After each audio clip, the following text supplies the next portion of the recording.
Siguiendo con el tema de la obesidad, la antropometría en niño y adulto y algunos criterios diagnósticos. Algunas medidas antropométricas básicas son peso, talla, perímetro braquial, en el brazo no dominante, pliegues cutáneos, tricipital y subescapular, por ejemplo, izquierdos o del lado no dominante igualmente, y perímetro cintura-cadera. La obesidad y las categorías de sobrepeso se han definido al examinar datos de estudios que relacionan un peso dado con efectos adversos futuros sobre la salud. La medida aceptada en la actualidad de la adiposidad corporal es el índice de masa corporal IMC o índice de Quetelet. Este va a ser el peso en kilogramos dividido por la estatura en metros al cuadrado. El cálculo del IMC se recomienda como estimación práctica para clasificar el sobrepeso y la obesidad. Bueno, la Organización Mundial de la Salud nos da esta clasificación del IMC como insuficiencia ponderal o desnutrición, que recordamos que es menor a 18.5, un intervalo normal que es 18.5 a 24.9, sobrepeso que es mayor o igual a 25, preobesidad de 25 o a 29.9, y la obesidad no las clasifica en obesidad de clase 1, obesidad de clase 2, obesidad de clase 3. Igualmente en niños tenemos esta clasificación, por ejemplo en niños de 5 años que tienen riesgo de nutrición menor a 16, un IMC normal de 18.3, sobrepeso mayor a 21, obesidad mayor a 24.2, y esto igualmente una estatura, riesgo de estatura baja si miden menos de 100.5.3 centímetros y lo normal que deben de medir 110 centímetros. Esto igualmente nos da un rango de edad de 5 años 6 meses a 9 años 6 meses. Y en niños y en niñas e igualmente en adolescentes tenemos la clasificación de 10 a 19 años en hombres y mujeres. En pacientes adultos con sobrepeso que su IMC sea 25 a 29.9, hay que investigar la presencia de algunos factores de riesgo y comorbilidades asociadas, particularmente diabetes mellitus e enfermedades cardiovasculares. Los pacientes con un IMC mayor o igual a 35 kilogramos sobre metro cuadrado van a tener un incremento en el riesgo de mortalidad cardiovascular. Son importantes los factores de riesgo cardiovasculares asociados a la obesidad en la infancia y adolescencia, que son hipertensión arterial, dislipidemias, hiperinsulinemia y alteraciones en la masa ventricular cardíaca izquierda. A pesar de la utilidad clínica del IMC para clasificar el sobrepeso y la obesidad, es importante saber que la masa grasa y la masa libre de grasa puede ser afectada por variaciones en el agua corporal, masa ósea, tejido muscular, por lo que es recomendado hacer un diagnóstico de la obesidad con base en la medida del porcentaje de grasa corporal. Un IMC de 30 a 35, la mediana de supervivencia en estos pacientes se ha visto que se reduce en 2 a 4 años, mientras que en un IMC de 40 a 45 se va a reducir hasta 8 a 10 años. La obesidad va a incrementar el riesgo de aborto espontáneo en las mujeres con un IMC mayor o igual a 25, y estas tienen una mayor probabilidad de aborto. El riesgo también que debemos de recordar de desarrollar diabetes mellitus gestacional en mujeres con sobrepeso u obesidad va a ser muchísimo mayor a las mujeres con un peso normal. Esto igualmente en pacientes con obesidad se deben investigar en forma intencionada los trastornos del sueño como la apnea del sueño. Nuestra guía de práctica clínica nos recomienda referir a la clínica de obesidad o endocrinología a la población adulta con un IMC mayor o igual a 35 kilogramos sobre metro cuadrado, más alguna comorbilidad asociada, ya sea intolerancia a la glucosa, diabetes mellitus, hipertensión arterial, hiperlipidemia y apnea del sueño. En aquellos pacientes con un IMC mayor o igual a 40 kilogramos, en quienes existe la falla en la pérdida de peso posterior a un programa dietético y de actividad física correcto y supervisado, independiente de la toma de tratamiento farmacológico.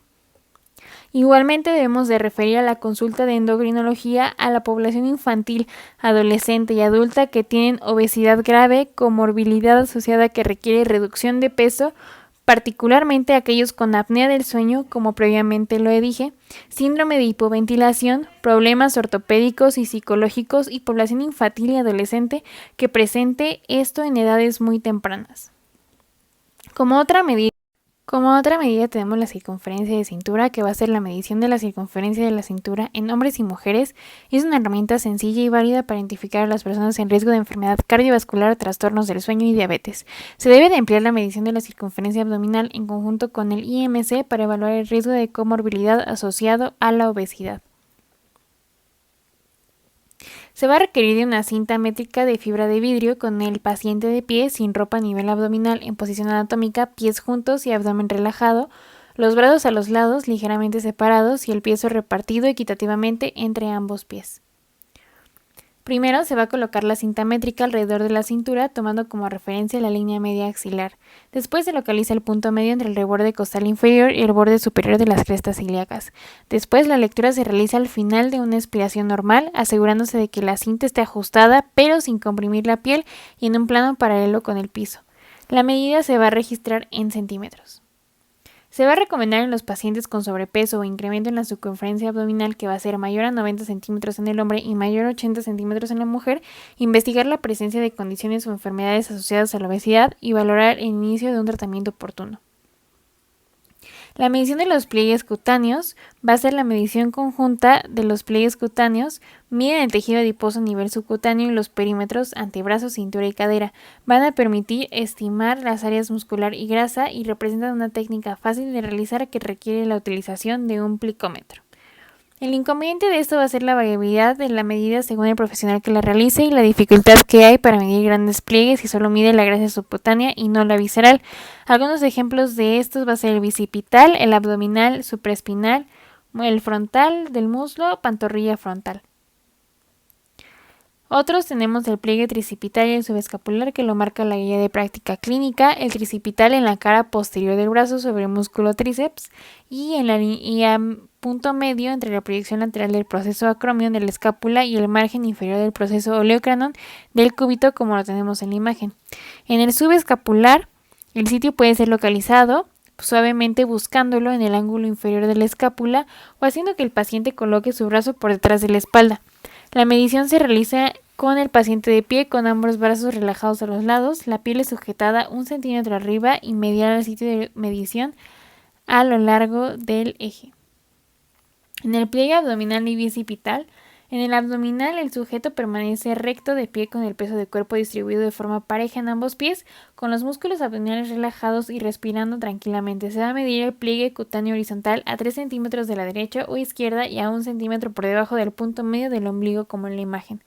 Y en el bicipital, el pliegue cutáneo bicipital es un pliegue vertical en la cara anterior del brazo sobre el músculo bíceps, directamente opuesto al sitio del pliegue tricipital. Bueno, para el cálculo e interpretación de eso tenemos varias opciones. En esta tenemos el cálculo de la densidad corporal con la suma de 4 pliegues, que el C y M son coeficientes dados por Durning y Womersley, que fueron quienes postularon esta medida. Y tenemos en hombres y en mujeres los diferentes tipos de densidades, que en diferentes rangos de edades, de 16 a 19 años, 20 a 29 años, 30 a 39 años, 40 a 49 años y 50 a más. Aquí podemos ver la densidad, por ejemplo, 1.1620 en hombres. Y algunos criterios diagnósticos van a ser los datos clínicos, antropométricos, bioquímicos y dietéticos. En el examen físico, la estatura, signos vitales como la frecuencia cardíaca, la tensión arterial y temperatura, exploración de tórax y abdomen es muy importante en el área cardiopulmonar. El cálculo de IMC y su clasificación, como vimos anteriormente, la medición de circunferencia de cintura, algunos exámenes laboratorios como el perfil de lípidos, pruebas de función hepática, perfil tiroideo, prueba de hemoglobina glicosilada y la presencia de otras enfermedades crónicas ya existentes, antecedentes heredofamiliares y la relación con los factores de riesgo que tenga el paciente, ya sea tabaquismo, hábitos alimentarios. Eso quiere decir si su dieta se basa en carbohidratos, proteínas, grasas en exceso, qué tan frecuente come frutas y verduras, asimismo como la actividad física que realiza, ya que sabemos que el sedentarismo es un factor de riesgo para la obesidad y para enfermedades cardiovasculares. Otro método diagnóstico para esto Tenemos la impedancia bioeléctrica, que es una técnica diagnóstica útil para el estudio de composición corporal no invasiva.